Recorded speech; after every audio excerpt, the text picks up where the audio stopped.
ဂျပန် TikTok အကောင့်ကြီးဖွင့်ပြီးတော့ဘာ DM မသိလို့ပြစ်ထားတဲ့ကျွန်တော်ရဲ့ဒီ TikTok အကောင့်တစ်ကောင်ကိုကျွန်တော်နှစ်ပတ်အတွင်းမှာ follower 2000နေပြီးတော့8000ထိရအောင်ကျွန်တော်လုပ်နိုင်ခဲ့တယ် view ဆိုလဲကျွန်တော်အခုဆိုရင်နှစ်ပတ်အတွင်းမှာပေါ့နော်နှစ်ပတ်အတွင်းမှာ8 million တောင်ကျော်သွားပြီပေါ့နော်ဒါမျိုး view ကကျွန်တော်တစ်ခါမှတော့မရဘူးသေးပါဘူးโอเคတော့ဒါမျိုးရအောင်ကျွန်တော်ဘာတွေလုပ်ခဲ့လဲဆိုတာမိတ်ဆွေတို့ကိုကျွန်တော်တစ်ချက်ပြောပြပေးမယ်ပေါ့နော်အဲ့ဒီကောက်မှာကျွန်တော်ဘာတင်လဲဆိုကျွန်တော်ရဲ့မျက်နှာကိုလုံးဝမပြဘူးပေါ့နော်ကျွန်တော်မျက်နှာလုံးဝမတင်ပါဘူးကျွန်တော်ဘာတင်လဲဆို AI ဗီဒီယိုတွေတင်တာဖြစ်ပါတယ်ဘယ်လို AI ဗီဒီယိုလဲဆိုမိတ်ဆွေတို့ TikTok မှာ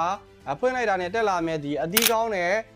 လူခန္ဓာကိုယ်နဲ့ပေါ့နော်ဒါမျိုးဗီဒီယိုတွေတင်တာဖြစ်ပါတယ်ဒါကတော့မိတ်ဆွေတို့ IP ကိုလုံးတိုင်းတော့မပေါက်နိုင်ပါဘူးပေါက်အောင်ဘယ်လိုလုပ်ရမလဲဆိုမိတ်ဆွေ story ကောင်းကောင်းဖန်တီးရမယ်ပေါ့နော်အဲ့ story ဘယ်လိုလုပ်ရမလဲဆိုသူများရေးတင်တဲ့ဟာတွေလိုက်လေးလာကြည့်ပေါ့နော်ဒါပေမဲ့သူများတွေကအင်္ဂလိပ်ခွေတာတွေပေါ့နော်ဒီဘနိုင်ငံခြားခွေတာတင်ထားတဲ့ဟာကိုပြန်ပြီးတော့ကိုယ့်ကို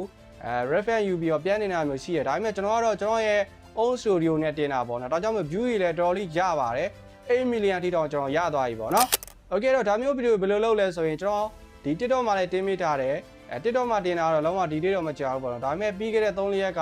ကျွန်တော်ရဲ့ YouTube channel မှာ MKB Burmese Blog YouTube channel မှာဒီကာကြီးကနေအားအထိကျွန်တော်အစားအဆုံးတင်မိထားတယ်ပေါ့နော်မိတ်ဆွေတို့စိတ်ဝင်စားရဲဆိုရင်သွားကြည့်လို့ရတယ်တကယ်လို့မှမိတ်ဆွေကကိုယ့်ရဲ့မျက်နှာကိုလည်းမပြချင်ဘူးဂျပန် TikTok အကောင့်ကြီးဖွင့်ပြီးတော့ဘာ DM မသိဘူးဆိုရင်တော့ဒါမျိုးထွန်းဖြစ်နေတဲ့ AI ဗီဒီယိုလေးတွေကိုဖန်တီးတင်ပါတယ်